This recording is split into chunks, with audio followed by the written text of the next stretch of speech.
윤석열 대통령이 비상경제 민생회의에서 반도체 분야 투자와 해외 건설 수주 대책 등을 강조했습니다. 규제 지역 내 주택담보대출 비율을 완화하는 등의 부동산 규제 완화 정책도 추진합니다. 강원도가 레고랜드 관련 채무를 올해 안에 다 갚겠다고 했습니다. 레고랜드 측은 내년 1월부터 석 달 동안 휴장한다고 밝혔습니다. 금권 선거 혐의를 받고 있는 강인준 군산시장에 대한 또 다른 불법 선거 의혹이 불거졌습니다.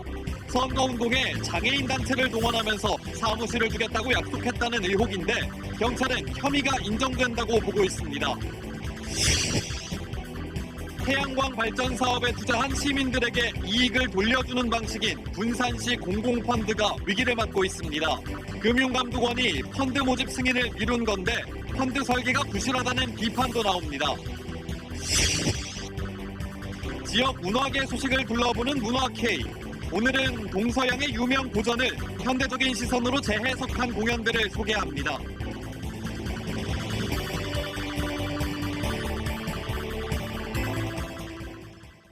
시청자 여러분 안녕하십니까? 전북 7시 뉴스입니다. 윤석열 대통령은 오늘 비상경제 민생회의를 주재하고 경제 활성화 전략을 논의했습니다. 반도체 산업 지원, 해외 건설 수주 방안 등이 집중 논의됐는데요. 원전과 방산 수출, 또 투자 활성화를 위한 범부처 차원의 협력 필요성이 강조됐습니다. 첫 소식 박민철 기자입니다. 윤석열 대통령은 물가 관리를 가장 중요한 경제 정책으로 꼽았습니다. 물가 관리를 통해서 실질 임금의 하락을 좀 방지하고 서민 생활의 안정을 꾀하는 것을 가장 중요한 경제 정책으로.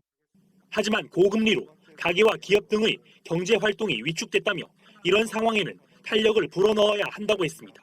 정부는 먼저 반도체 분야의 초격차 유지를 위해 1조 원을 투자하기로 했습니다. 또 2차 전지를 제2의 반도체 산업으로 육성하고 이를 위한 광물 공급망 안정 종합 대책을 마련하겠다고 밝혔습니다. 국제 유가 상승으로 중동 지역에 돈이 몰리는 걸 기회 삼아 해외 건설 수주에 적극 나서기로 했습니다. 연 500억 달러 달성, 세계 4대 건설 강국 진입이라는 목표도 내세웠습니다. 이와 함께 원전 방위 산업을 수출 주력 산업으로 꼽고 범정부 차원의 정밀 전략을 수립해 나가기로 했습니다. 원전과 방산 패키지 수출이 잘 이루어질 수 있도록 이거는 정부 모든 부처가 산업부 국방부를 중심으로 해가지고 합심을 해야 된다고 생각합니다. 디지털, 인공지능, 바이오, 우주 등 미래 먹거리 산업에 적극 투자하고 인재 양성에도 주력하기로 했습니다. 민간 모펀드를 통한 벤처 투자에는 세제 혜택도 주기로 했습니다.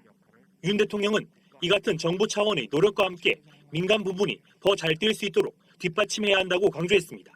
오늘 회의는 정부의 경제정책 방향을 알린다는 차원에서 80여 분 동안 생중계로 진행됐습니다. KBS 뉴스 박민철입니다. 오늘 열린 비상경제 민생회의에서는 부동산 관련 규제 완화 방안도 나왔습니다. 앞으로는 투기과열지구 등에 있는 15억 원이 넘는 아파트를 살 때도 주택담보대출을 받을 수 있게 됐고 무주택자나 집을 한 채 갖고 있는 경우에도 지역이나 가격에 상관없이 집값의 50%까지 대출을 받을 수 있게 됐습니다. 박혜진 기자입니다. 정부가 그동안 금지했던 15억 초과 아파트에 대한 주택담보대출을 다시 허용하기로 했습니다.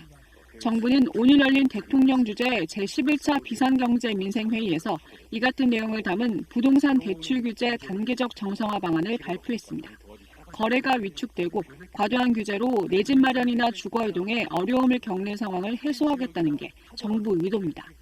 이에 따라 무주택자와 1주택자는 투기지역과 투기과열지구 안에 있는 15억 원을 넘는 아파트에 대해서도 주택담보대출을 받을 수 있게 됐습니다. 또 규제지역이라도 무주택자뿐만 아니라 1주택자도 집값에 상관없이 집값의 50%까지 빌릴 수 있게 됩니다. 지금까지는 지역과 집값 등에 따라 대출이 제한됐습니다. 다만 다주택자에 대해서는 현행 규제가 그대로 유지됩니다. 아파트 중도금 대출 제한도 완화됩니다. 정부는 중도금 대출 제한 기준선을 분양가 9억 원 이하에서 12억 원 이하로 6년여 만에 조정하기로 했습니다. 중도금 대출 상한이 집값이 오른 것에 비해 너무 낮다는 건데 지금까지는 분양가 9억 원이 넘는 주택은 계약금, 중도금을 대출 없이 자력으로 부담해야 했습니다. 정부는 또 투기과열지구 39곳과 조정대상 지역 60곳 중 추가 해제도 다음 달 중으로 검토하기로 했습니다. 투기과열지구 내 청약 당첨자의 기존 주택 처분 기한도 2년으로 연장합니다. KBS 뉴스 박혜진입니다. 얼어붙은 자금 시장을 안정화시키기 위해 한국은행이 관련 대책을 발표했습니다. 적격담보증권의 은행채를 포함시키고 6조 원 규모로 환매 조건부 채권을 매입하는 등 석 달 동안 은행과 증권사에 자금을 우회적으로 지원하기로 했습니다. 김화영 기자입니다. 한국은행 금융통화위원회가 오늘 단기금융시장과 채권시장 안정을 위한 조치를 발표했습니다. 우선 다음 달 1일부터 3개월 동안 적격담보증권에 은행과 공공기관이 발행한 채권을 포함하기로 했습니다. 시중은행이 한국은행으로부터 대출을 받을 때 현재 담보로 인정되는 증권은 주로 국채나 정부 보증채 등 국공채인데 이를 은행채와 공공기관채까지 확대한다는 겁니다. 한은은 이번 조치로 국내 은행이 추가로 확보할 수 있는 고유동성 자산 규모는 최대 29조 원 정도로 추정했습니다. 또 차익결제 이행을 위해 은행이 제공해야 하는 담보증권의 비율을 높이는 계획도 3개월 연기하기로 했습니다. 이를 통해 금융기관의 담보부담이 7조 5천억 원 완화될 것으로 기대하고 있습니다. 이와 함께 증권사 등을 대상으로 6조 원 규모의 환매 조건부 채권, RP도 매입하는데 3개월 동안 단기 금융시장 상황을 고려해 필요한 경우 시행할 예정입니다. 한은은 이를 통해 공급된 유동성은 공개시장 운영을 통해 다시 흡수되기 때문에 추가적인 유동성 공급 효과가 거의 없어 지금의 통화정책 기조와 배치되지 않는다고 설명했습니다. KBS 뉴스 김화영입니다. 강원도가 춘천 레고랜드 관련 채무를 올해 안에 다 갚겠다고 선언했습니다. 시장 혼란을 수습하겠다는 건데 시민사회 단체들은 최문순 전 강원도지사가 이번 사태의 원인을 제공했다며 진상 규명이 먼저라고 주장하고 있습니다. 이청초 기자입니다. 강원도 춘천 중도에 들어선 레고랜드 테마파크. 이 사업을 위해 2,050억 원의 빚을 낸 강원 중도개발공사도 보증을 선 강원도도 제때 빚을 갚지 못했습니다. 기업 회생 신청을 추진한다는 소식에 금융시장 전체에 혼란이 번졌습니다. 결국 강원도가 올해 안에 모든 빚을 갚겠다고 나섰습니다. 올해 12월 15일까지 보증 채무 전액인 2,050억 원을 상환하기로 결정을 했습니다. 내년 1월 말까지 상환하겠다는 앞선 발표에도 논란이 가라앉질 않자 한 달 이상 앞당긴 겁니다. 도는 긴급 추가 경정 예산을 편성해 마련할 계획입니다. 금융시장의 충격도 적고 했기 때문에 이 근본적인 원인인 채권 문제부터 빨리 해소하고자 예산을 동원하게 된 것입니다. 시민단체들은 채무 당사자인 중도개발공사가 도산한 것도 아닌데 강원도가 먼저 세금을 투입하겠다고 나선 건 잘못이라고 지적합니다. 오히려 진상규명이 더 시급하다고 주장합니다. 수천억 원의 대출을 받으면서 강원도 의회에 제대로 알리지도 않는 등 최문순 전 강원도지사와 당시 대출 관련자들이 직권을 남용했다는 겁니다. 강원도의 의결을 거치는 과정에서 중요한 내용을 알리지 않았다는 거죠. 저희가 직접적으로 고발장을 접수하든 강원도가 위기 수습에 나서는 사이 레고랜드 측이 겨울철 석 달 동안 휴장하겠다는 계획을 발표해 회복 중이던 지역 경기가 다시 침체하지 않을까 우려됩니다. KBS 뉴스 이청초입니다.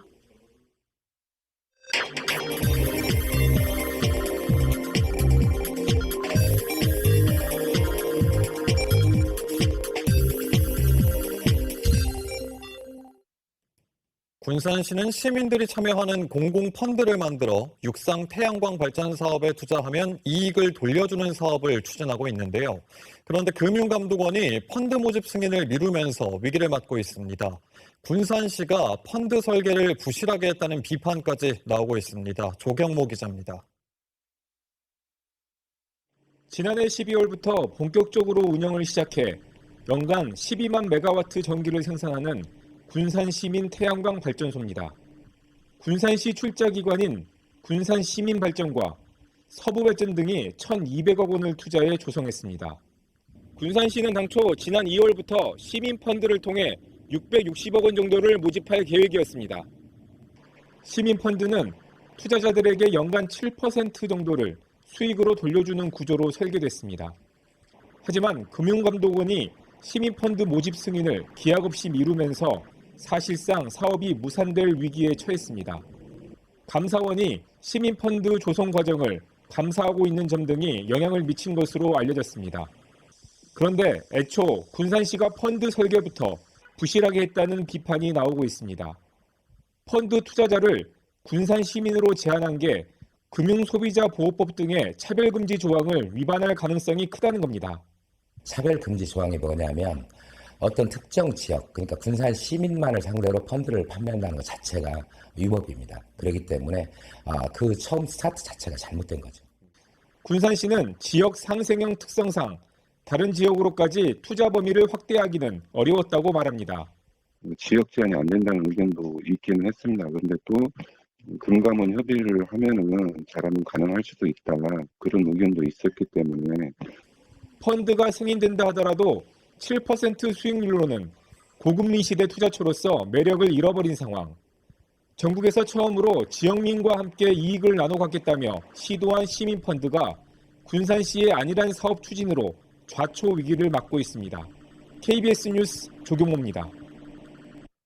감사원이 새만금 군산 육상태양광 2구역 발전소 건설 공사와 관련해 감사에 착수했습니다. 지난 4월 시민 500여 명의 서명을 받아 제출된 공익감사 청구에 따른 것으로 오는 12월 초까지 현장 감사를 진행합니다. 감사원은 군산시와 군산시민발전, 한국서부발전 등을 대상으로 공사와 계약 절차, 업체 선정 과정 등을 살펴볼 예정입니다. 지난 6일 지방선거를 앞두고 도의원에게 돈을 건넨 혐의를 받는 강임준 군산시장이 또 다른 혐의로도 조사받은 사실이 확인됐습니다. 선거운동 과정에서 도움을 받는 대가로 장애인 단체에 편의 제공을 약속했다는 의혹인데 경찰은 혐의가 있다고 보고 검찰에 사건을 넘겼습니다. 오정현 기자가 취재했습니다. 공직선거법 위반 혐의로 경찰 조사를 받은 강임준 군산시장. 김종식 전 도의원에게 돈을 줬다는 의혹이 불거졌고 경찰은 실제 금품이 오간 것으로 판단해 사건을 검찰에 넘겼습니다. 그런데 금권 선거 말고 강 시장이 받는 혐의는 또 있습니다. 군산의 한 장애인 단체, 이 단체 회장이 공직선거법 위반 혐의로 강 시장과 함께 수사를 받고 있습니다. 장애인 단체를 동원해 선거운동을 했다는 건데 대가로 새 사무실 제공 등을 강 시장에게 약속받았다는 의혹입니다. 이와 관련해 강 시장과 장애인단체 회장 사이 오간 대화 녹취록도 있는 것으로 알려졌습니다. 경찰은 혐의가 있다고 보고 사건을 검찰에 넘겼습니다. 하지만 장애인단체 회장은 사무실 이전 문제를 두고 강 시장과 대화한 건 맞지만 선거와 무관하다고 말합니다. 정말 오래됐죠.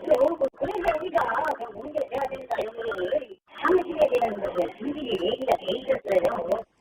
군산시가 지원하는 지금의 사무실이 안전진단 D등급 건물 안에 있어 이미 지난해 옮기기로 결정됐고 선거운동을 걸고 이전 문제를 논의한 건 아니라는 주장입니다. 강 시장 역시 장애인단체 관계자 여러 명이 모인 간담회 자리에서 사무실을 어디로 옮길 건지 업무적 대화를 했을 뿐이라고 해명했습니다. 또 누군가 악의를 품고 당시 대화들을 녹취에 짜깁기 한 것 같다며 앞으로 검찰 수사에서 시시비비가 가려질 것이라고 말했습니다. KBS 뉴스 오정현입니다. 전북시군의회 의장협의회가 오늘 고창에서 원례회를 열고 푸르밀 조기 정상화를 위한 대책 마련을 촉구하는 결의안을 의결했습니다.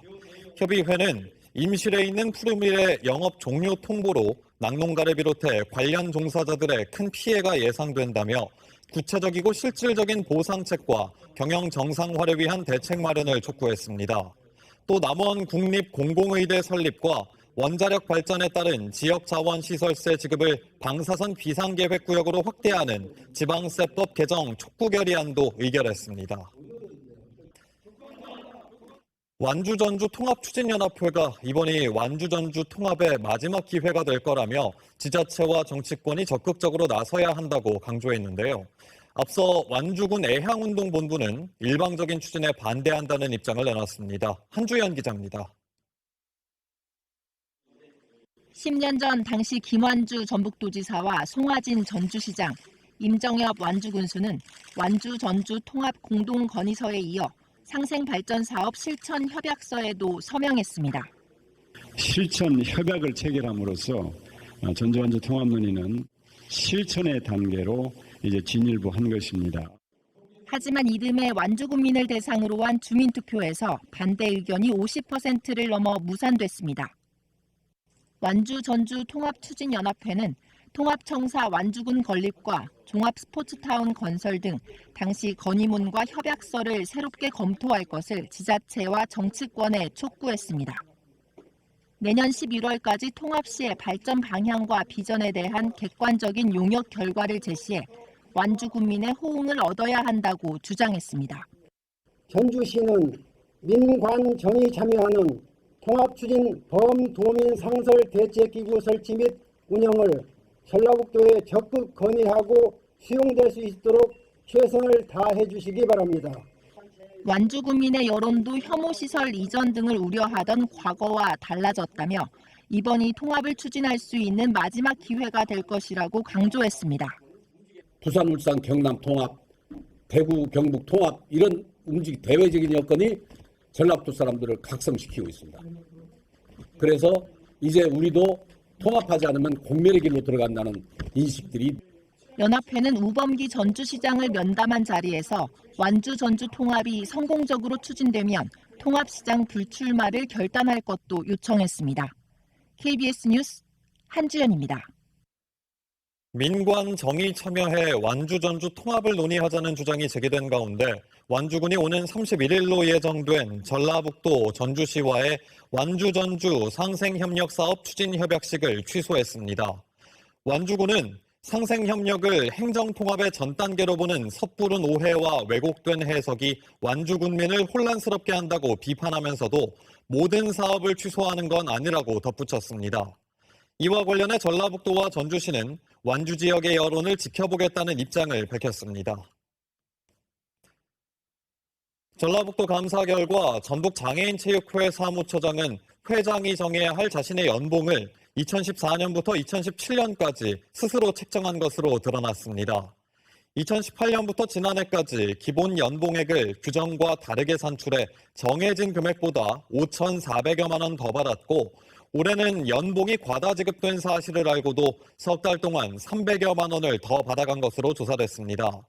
감사관실은 장애인체육회 사무처장에 대한 중징계를 요구했으며 전라북도에는 과다 지급된 연봉을 회수하고 수사 의뢰 방안을 마련하라고 통보했습니다. 박지원 전 국정원장과 서훈 전 국가안보실장 등 문재인 정부의 안보라인 고위 인사들이 오늘 국회에서 합동 기자회견을 했습니다.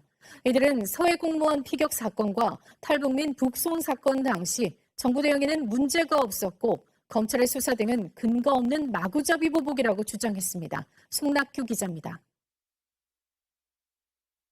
서해 공무원 피격 사건 당시 첩보 삭제를 지시했다는 의혹 등으로 검찰 수사 선상에 오른 박지원 전 국정원장과 서훈 전 국가안보실장, 국회 회견을 통해 입장을 밝혔습니다. 박 전 원장은 먼저 국정원장 재직 시절 비서실장에게 첩보 46건의 무단 삭제를 지시했다는 의혹을 정면으로 반박했습니다. 제가 삭제를 지시한 적도 없지만 설사 지시를 했다 해도 개혁된 국정원 직원들은 이러한 지시를 따를 만큼 타락한 바보들이 아닙니다. 서훈 전 실장도 고 이대준 씨 사망 다음 날인 2020년 9월 23일 새벽 자신이 주재한 회의에서 자진월북 쪽으로 지침을 내렸다는 감사원 감사 결과를 부인했습니다. 근거 없이 월북으로 몰아간 적도 없고 그럴 이유도 시직도 없습니다. 자료 삭제 지시 없었습니다. 자료 삭제 및 은폐 의혹엔 은폐를 시도했다면 관계장관과 보좌진까지 8명이나 심야에 모여 회의할 이유가 없다 했고 회의 당일 국방부가 관련 자료를 삭제했다면 국방부는 어떤 자료를 분석해 다음날 분석 보고를 한 거냐고 반문하기도 했습니다. 국정감사에서 이종섭 국방부 장관이 첩보 원본 자료가 존재하고 열람이 가능하다고 답변한 점도 근거로 들어 자료 삭제가 아닌 배포선 조정이라 밝혔습니다. 탈북 어민 북송 사건에 대해선 동해 흉악범 추방 사건이라 규정하며 당시 판단에 문제가 없었다고 거듭 밝혔습니다. 오늘 회견에 국민의힘은 가해자들의 방탄 기자회견에 불과하다며 고인에 대한 명예살인을 또다시 확인사살한 거라고 비판했습니다. KBS 뉴스 송락입니다. 서해 공무원 피격 관련 첩보가 삭제됐다는 의혹과 관련해 국가정보원은 메인 서버의 첩보 삭제는 기술적으로 가능하고 삭제 시 사실상 복구가 불가능하다고 밝혔습니다. 또 정당한 이유 없는 삭제는 위법 행위로서 국가정보원장이 이를 지시하는 것 또한 위법하며 박지원 전 원장 재임 기간을 제외하고는 전례가 없었다고 전했습니다. 이는 어제 국회 정보위원회 국정감사 이후 정보위 야당 간사인 민주당 윤건영 의원이 국정원의 메인 서버는 보고서 삭제가 불가능하다고 브리핑한 것을 반박한 것입니다. 이재용 삼성전자 부회장이 삼성전자 회장에 선임됐습니다. 삼성전자 이사회는 책임 경영 강화와 신속한 의사결정이 필요해 이 부회장의 회장 승진을 의결했다고 밝혔습니다. 지영철 기자입니다. 삼성전자가 오늘 오전 이사회를 열고 이재용 부회장의 회장 승진을 의결했습니다.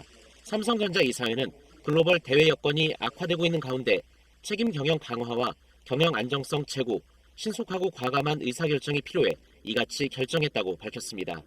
1991년 삼성전자에 입사한 이 신임 회장은 전무와 부사장, 사장을 각각 거친 뒤 2012년 부회장으로 승진했습니다. 이후 2018년 공정거래위원회로부터 삼성그룹의 동일인, 다시 말해 총수로 지정된 지 4년여 만이자 고 이건희 회장이 별세한 지 2년 만에 공식적으로 회장 직함을 달게 됐습니다. 앞서 이 회장은 그제 고 이건희 회장 2주기를 맞이해 열린 사장단 간담회에서 우리 앞에 놓인 현실은 엄중하고 시장은 냉혹하다고 소회를 밝히기도 했습니다. 또 안타깝게도 지난 몇 년간 우리는 앞으로 나아가지 못했다며 지금은 더 과감하고 도전적으로 나서야 할 때라고 강조했습니다. 오늘 별도의 행사 또는 취임사 발표 없이 예정된 일정을 소화한 이 회장은 기자들 앞에서 짤막한 입장을 내놨습니다. 제 어깨가 많이 무거워졌습니다. 국민들에게 조금이라도 더 신뢰받고 더 사랑받는 기업 만들어 보겠습니다. 많은 국민들의 응원 부탁드리겠습니다. 감사합니다. 이 회장은 현재 삼성물산 제1모직 부당 합병건으로 1심 재판을 받고 있으며 오늘도 서울중앙지법에서 열린 공판에 출석했습니다. 이 재판이 대법원까지 갈 경우 앞으로 몇 년간은 재판에 출석해야 해서 오너 리스크가 당분간 이어질 거란 지적도 나옵니다.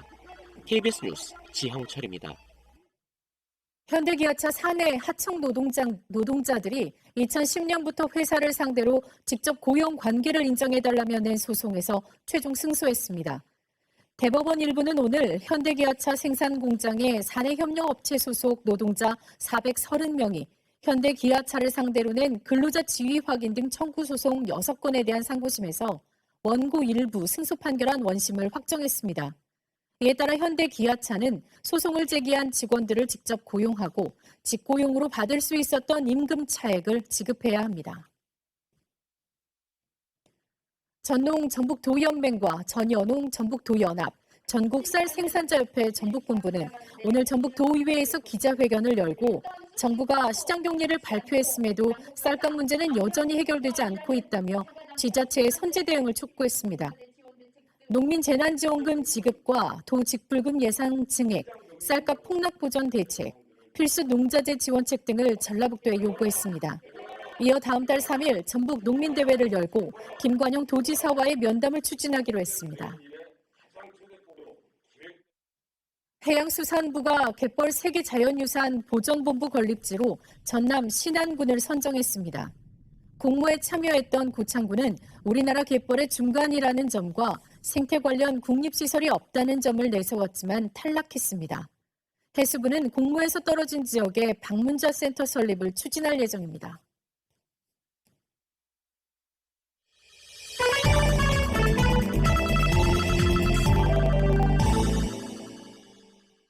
문화케이 시간입니다. 올가을 각종 전시와 공연들이 지역 문화예술계를 더 풍성하게 채워주고 있습니다. 동서양의 유명 고전을 현대적 시선으로 재해석한 공연이 관객들과 만날 준비를 하고 있는데요. 열기 가득했던 준비 현장에 다녀왔습니다. 함께 가보시죠. 맹인잔치에 초대받은 신봉사. 집 없는 봉사는 집도 주고 돈 없는 봉사는 돈도 주고 마누라 없는 봉사는 마누라까지 준다네. 땡파는 한 재산 챙겨 도망가려는 속내를 숨기고 신봉사를 따라 나섭니다. 아무도 모르게 살짝, 누구도 모르게 살짝, 붙자 말자.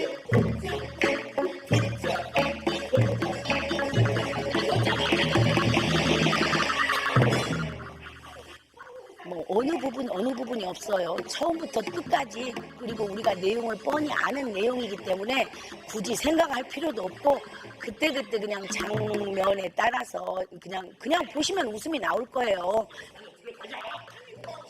우리의 고전 심청전 속 신봉사와 땡파의 이야기를 현대적으로 각색한 창극이 무대에 오릅니다. 흥이 넘치는 춤사위, 판소리와 현대 가요를 넘나드는 다채로운 음악적 구성까지 고전이 주는 감동에 해학적인 재미를 더했습니다. 평소 보던 작품하고는 다릅니다.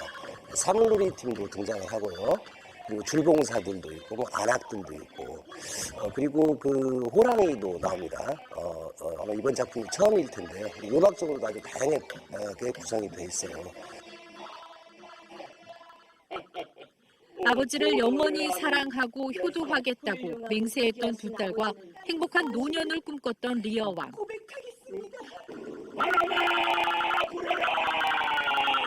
뺨이 터지도록 살짝에 물어라.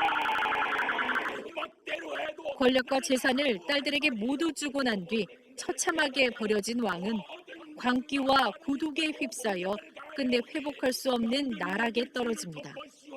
가족으로부터, 딸들로부터 배신을 받고 버림을 받고 한다라는 것은 상상하기 어려운 부분이거든요. 거기에서 오는 비극성, 가슴이 굉장히 아프고 어떻게 표현할 수 없는 그런 슬픔들이 많이 몰려오더라고요. 2019년 오델로를 시작으로 햄릿과 맥베스 등 셰익스피어 4대 비극 가운데 한 작품씩을 해마다 무대에 올리고 있는 전주시립극단. 올해는 가장 완성도가 높은 작품으로 평가받는 리어 왕으로 관객들과 만날 예정입니다. 고전에 최대한 가깝게 재현한 무대 연출과 혼신의 힘을 다한 배우들의 열연까지 풍성한 볼거리와 감동을 선사할 예정입니다. 리어에 미친 광기, 그리고 마지막 장면에서 이루어지는 절대적 허물을 통해서 이 작품이 갖고 있는 큰 카타르시스를 맛볼 수 있는 굉장히 감동적인 작품이고, 공연이 끝났을 때 쉽게 객석에서 일어나기 쉽지 않은 그런 작품이라고 받으시면 좋을 것 같습니다. 시대를 초월해 변함없는 사랑을 받고 있는 동서양의 두 고전이 현대적으로 재창조된 무대와 연출을 덧입고 관객들과의 만남을 기다리고 있습니다. KBS 뉴스 이수진입니다. 8촌인의 혈족 사이의 결혼, 즉 근친혼을 금지하는 현행법에 대해 헌법재판소가 합헌 결정을 내렸습니다. 하지만 이미 실행된 근친혼을 무효로 하는 법조항은 헌법과 불합치한다며 대체 입법을 만들 것을 국회에 주문했습니다. 민정희 기자가 보도합니다. 2016년 혼인신고를 한 A씨 부부. 석 달 뒤 배우자가 이혼을 요구했는데 그에 응하지 않자 배우자 측에서 서로 육촌 사이라며 혼인을 무효로 해달라는 소송을 냈습니다. 근거는 8촌 이내 혼인을 금지한다는 민법 809조 1항과 그걸 위반하면 혼인을 무효화할 수 있다는 민법 815조 2호였습니다. 당초 대법원은 이 법조항들을 근거로 두 사람의 혼인이 무효라고 확정했습니다. 그러자 이번엔 혼인을 유지하고 싶어 했던 A씨가 헌법 소원을 냈습니다. 근친혼을 금지하는 조항, 근친혼을 무효화하는 조항 모두 헌법에 어긋난다는 겁니다. 헌법재판소는 4년이 넘는 심리 끝에 오늘 결론을 냈는데 일단 근친혼을 금지하는 법조항에 대해선 합헌 결정을 내렸습니다. 근친혼으로 발생할 수 있는 혼란을 방지하고 가족 제도의 기능을 유지하기 위함이라고 설명했습니다. 하지만 이미 실행된 근친혼까지 무효화할 수 있다는 조항에 대해선 재판관 전원이 헌법에 어긋난다고 결정했습니다. 일률적으로 근친혼을 무효로 만들 경우 그 가정에서 태어난 자녀는 혼외자가 돼 법적 지위가 불안정해질 수 있고 배우자로서의 상속권이나 수급권도 상실돼 예측할 수 없는 어려운 상황에 처할 수 있다는 겁니다. 다만 2024년 말까지 국회가 대체 입법안을 마련하라면서 당장 법조항을 폐지시키는 위헌 결정 대신 헌법 불합치 결정을 내렸습니다. 이에 따라 새 법이 만들어져 시행될 때까지 현재 진행 중인 근친혼 무효 재판은 중지될 가능성이 큽니다. 국회에서는 앞으로 근친혼 무효 요건을 형제 자매 간 혼인으로 제한하는 방안 등이 논의될 것으로 보입니다. KBS 뉴스 민정입니다. 스프레이나 페인트로 공공장소에 낙서하듯 그리는 그림을 그래피티라고 합니다. 최근 국내 6개 도시 지하철 기지가 이 그래피티를 그리는 일당에게 뚫렸습니다. 그래피티를 거리의 예술로 인정하는 나라도 있지만 이번 그래피티는 지하철 차량에 그려져 공공기물을 훼손한 것은 물론 보안시설을 침범한 것이기도 해서 사안이 결코 가볍지 않습니다. 이지은 기자입니다. 한밤중에 지하철 차량기지, 한 남성이 철로를 가로지릅니다. 전동차에 다가가더니 스프레이를 뿌리기 시작합니다. 그림의 윤곽을 잡고 색을 바꿔가며 덧칠하기 10여 분, 워드라는 단어가 완성됩니다. 그리곤 일행과 사진을 찍고 유유히 사라집니다. 비슷한 시기 여러 곳에서 이런 일이 벌어졌습니다. 지난달 12일부터 24일 사이 서울과 인천, 대구, 부산, 대전, 광주 등 6개 대도시의 지하철 기지가 뚫렸습니다. 모두 같은 일행이 벌인 일로 추정됩니다. 이들은 차량 기지를 둘러싸고 있는 울타리와 철조망을 뚫고 기지 안쪽으로 몰래 침입했습니다. 지하철 기지는 그 자체로 보안시설인데 무방비로 침범을 당한 겁니다. 철로 주변에 고압 전류가 흘러 위험하기도 하지만 일행은 치밀한 사전 준비를 거쳐 전기가 끊기는 심야에 철로 이동을 감행했습니다. 울타리를 절단하고 들어왔거든요. 통행로 쪽이 아닌 하차 쪽으로 하는 걸로 봐서는 사전에 몇 번 확인을 하러 오지 않았나. 이렇게 해서 총 8대의 지하철 객차가 훼손됐습니다. 짧은 영어 단어지만 굵은 글꼴로 그려졌고 결국 이 차량들은 외부면 보수 작업을 해야 했습니다. 경찰은 외국인 2명을 용의자로 특정하고 건조물 침입과 재물손괴 혐의를 적용, 체포영장을 발부받았습니다. 그러나 입건 시점에 이미 해외로 출국한 상태여서 인터폴에 적색 수배도 요청했습니다. 최근 인도에서도 지하철이 그래피티에 훼손된 일이 있었는데 이번에 피해를 입은 서울 지하철 그림과 거의 판박입니다. 레일군스라는 이름의 국제적으로 유명한 그래피티 단체로 추정됩니다. 이들은 일부러 접근이 어려운 곳을 찾아다니며 그림을 남기고 그걸 과시하는 것으로 알려져 있습니다. 남들이 하지 않은 장소, 하기 힘든 장소에 이제 아무래도 그림을 남겨야 자기 명성이 좀 높아지는 그런 부분들이 있거든요. 해외 그래피티 작가들 사이에서 한국은 아직 그래피티 청정국으로 분류됩니다. 그만큼 호시탐탐 우리나라 시설들을 노리고 있다는 얘기이기도 합니다. KBS 뉴스 이지은입니다. 전북에서는 어제 1,003명이 코로나19 확진 판정을 받았습니다. 신규 확진자가 한 주 전보다 290여 명 늘면서 사흘째 1,000명 선을 웃돌고 있습니다. 감염 재생산 지수도 1.09로 유행 지속 경향을 보이고 있으며 병상 가동률은 15%, 재택 치료자는 4,800여 명입니다. 전북 성시화 운동본부와 기독교 총연합회 등 교육 정상화를 바라는 전국 네트워크는 오늘 전북교육청에서 기자회견을 열고 동성결혼과 차별금지법을 정당화하는 2022 개정교육과정 추진을 중단하라고 교육부에 촉구했습니다. 이들 단체는 개정교육과정이 현행 헌법에서 벗어나 편향된 이념에 기반을 뒀다며 새로 임명되는 교육부 장관과 충분한 논의를 거친 뒤 확정해야 한다고 주장했습니다. 200억 원대 렌터카 투자 사기 피고인에게 1심에서 중형이 선고됐습니다. 전주지법 12형사부는 특정경제범죄 가중처벌 등에 관한 법률 위반 등의 혐의로 기소된 35살 남성에게 징역 9년을 선고했습니다. 피고인은 2018년부터 3년 동안 렌터카를 맡기면 달마다 수익금 등을 보장하겠다고 속여 50여 명에게 210억 원 상당의 차량 260여 대를 가로챈 혐의 등으로 기소됐습니다.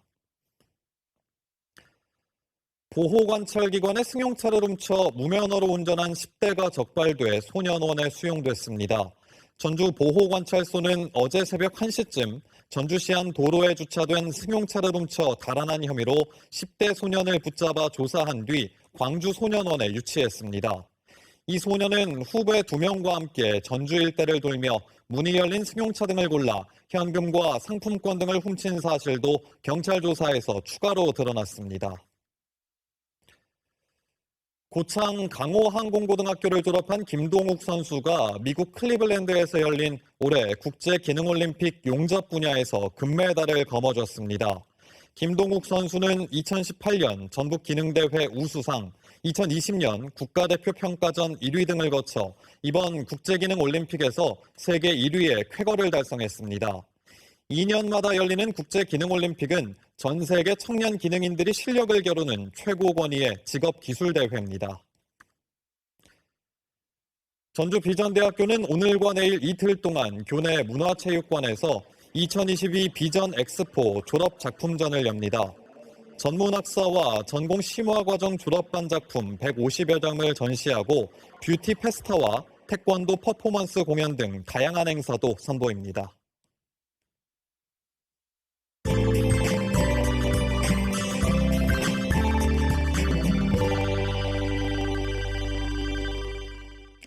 이맘때 가을 날씨의 특징은 큰 일교차입니다.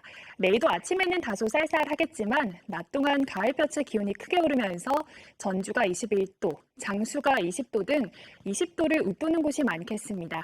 다만 하루 사이 기온차가 크게는 17도까지 벌어지는 만큼 환절기 건강 유의해야겠습니다. 내일 아침 출근길 안개가 끼는 곳이 있겠습니다. 특히 서해안에 인접한 교량에서는 가시거리가 급격히 짧아질 수 있겠습니다. 내일도 고기압의 영향권에서 맑은 하늘이 드러나겠습니다. 지역별 기온 보시면 아침과 낮 기온 모두 오늘과 비슷하겠는데요. 김제의 아침 기온 7도로 출발해 한낮에 19도까지 오르겠습니다. 아침 기온이 5도 이하로 내려가는 동부 내륙은 서리가 내리고 물이 어는 곳이 있겠고요. 낮 기온은 완주와 남원이 21도까지 올라 따스하겠습니다. 물결은 서해남부 먼바다에서 최고 2m로 약간 높게 일겠습니다. 주말에도 한낮에 온화한 가을 날씨가 예상되고요. 당분간 비 소식 없이 건조한 날이 계속되겠습니다. 날씨였습니다. 뉴스를 마칩니다. 시청해주신 여러분 고맙습니다.